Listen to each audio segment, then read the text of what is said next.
Yeah, so this is Stuart impersonating the government. It's gonna do me a question and answer. So I'm acting as a guinea pig volunteer. Fire away, Stuart.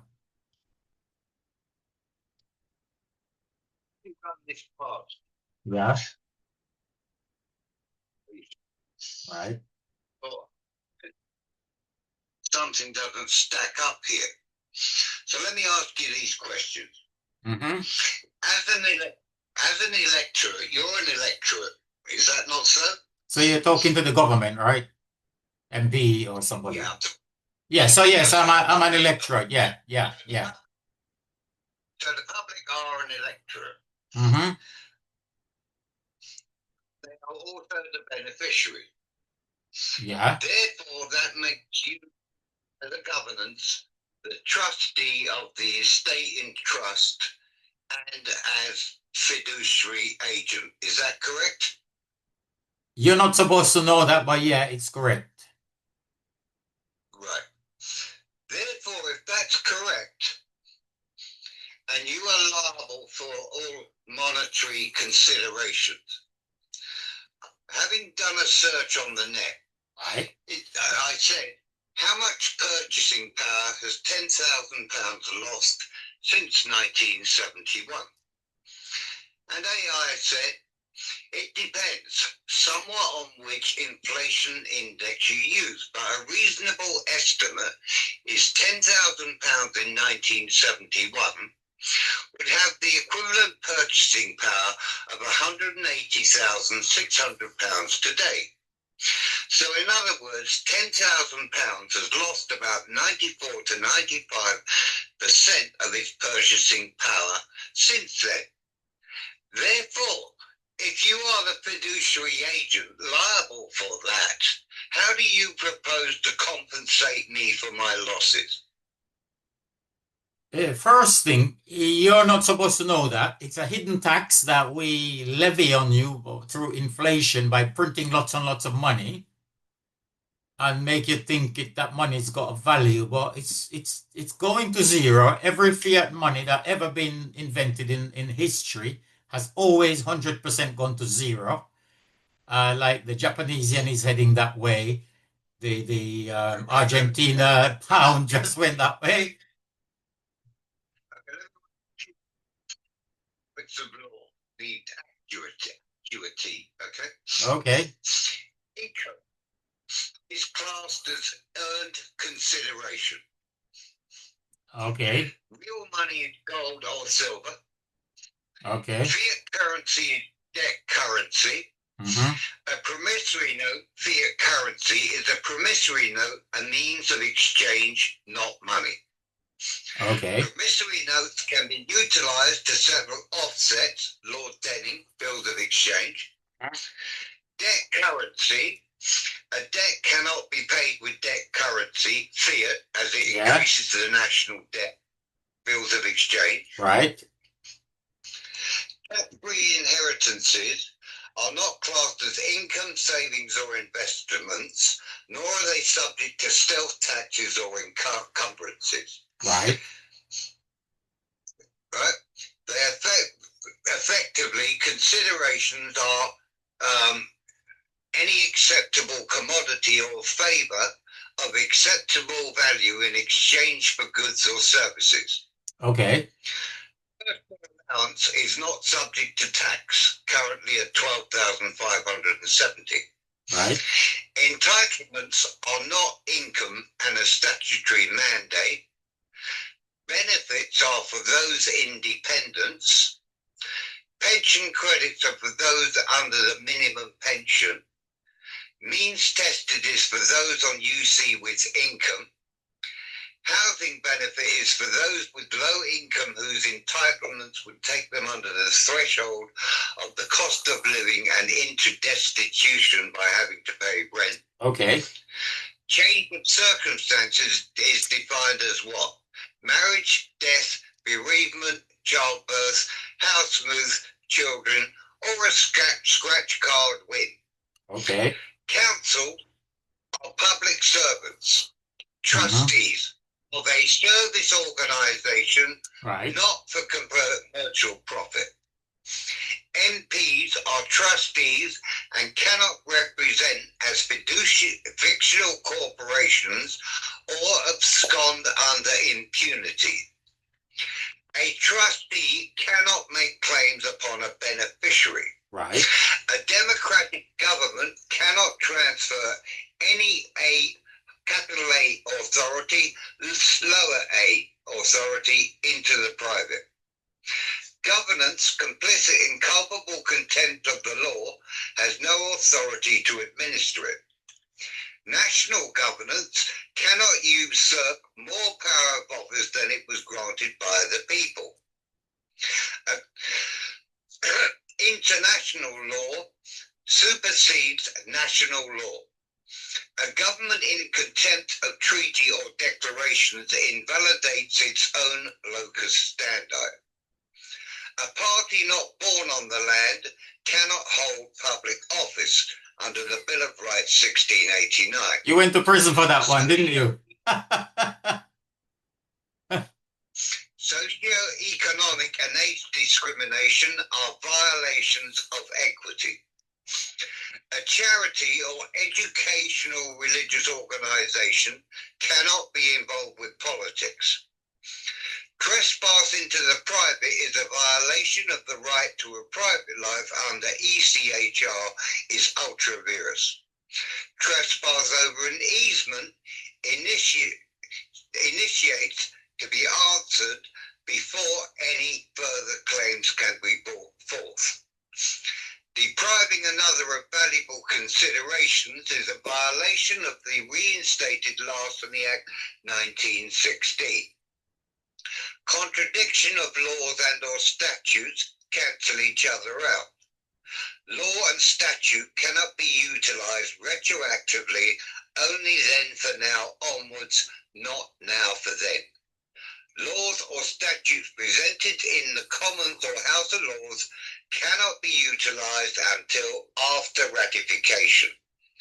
Governments are public servant fiduciary agent trustees liable for inflation and devaluation of spending power with a duty to enhance the estate in trust for the interests of beneficiaries, not diminish it. So therefore, does a government have a duty of care to compensate people for their losses through their mismanagement of their economic system, resulting in a depreciation of their valuable considerations that they may hold? Okay. You want me to answer? Yeah. The first thing is, I was writing it down and then I stopped, but the first thing is you're quoting the law and explanation of various things, yeah? Yeah. So bearing in mind, I'm one of the country's top financial advisors for 3 decades running, looking after 300 million plus for people. So I have a basic understanding of money, but I didn't learn a lot until after I had some problem and start to investigate on YouTube. And then I realized all these things were not in the exam. So the first thing I would say is government. Govern means control. That's I think Greek or Latin or something. Control, ment is mind, mental. So it's control of the mind, control of your mind. So control of the mind means to speak lies. To speak lies. There we go. Even better.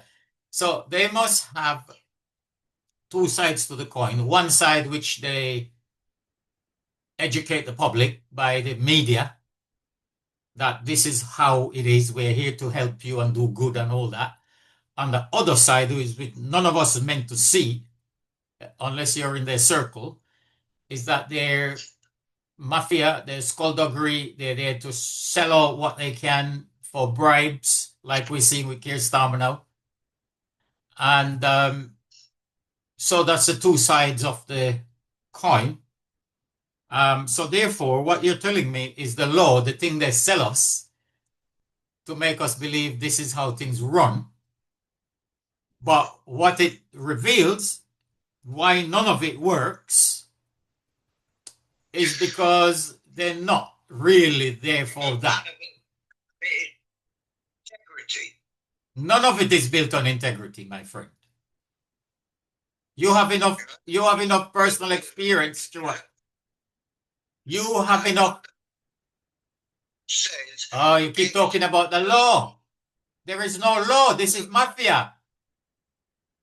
yeah, but ex turpi causa means you cannot build a case on an original wrongdoing. And what does the mafia law say? What does the mafia law say, Stuart? Stuart, what does the mafia law? You quoted one of these in court. Sorry, I'm talking about you. Living, you see, is dishonest. Quote by Seneca.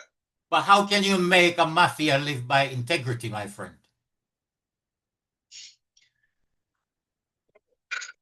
See, this is where the hand of God steps in, just like perestroika. Well, we just go and pray. We don't need to make a lot of noise. So you can go. Okay.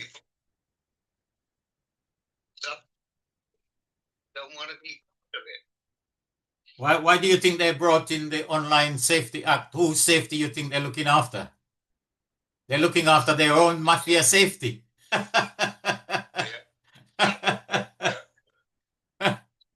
I was using a French AI the other day called Mistral. Apparently it's very good.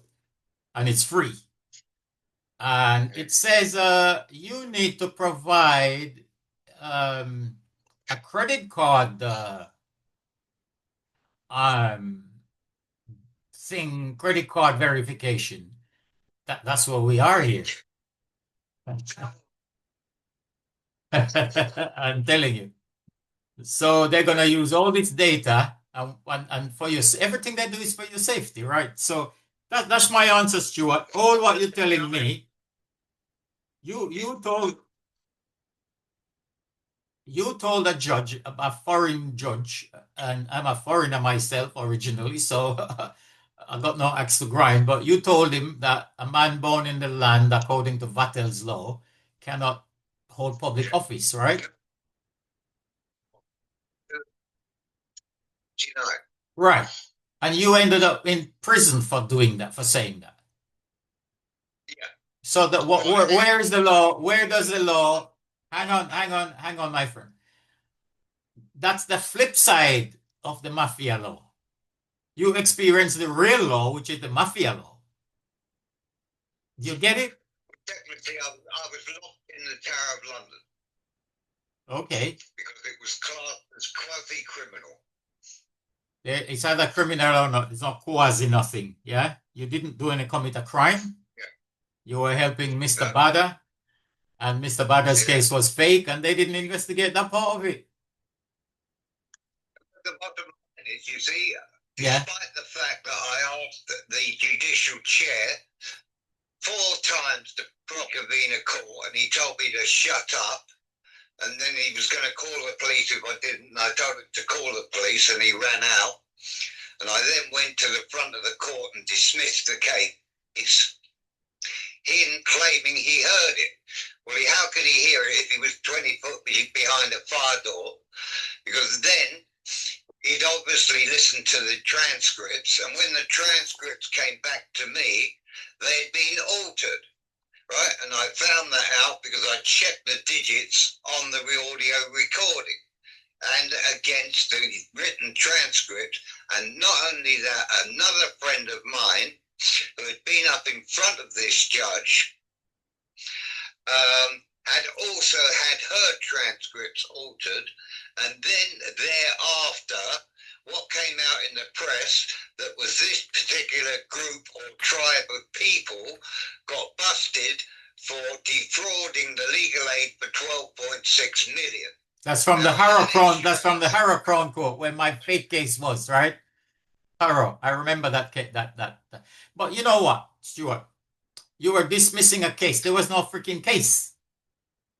We done all the work in the background and asked for the case management and the claim and the receipt for the fee. There was no case.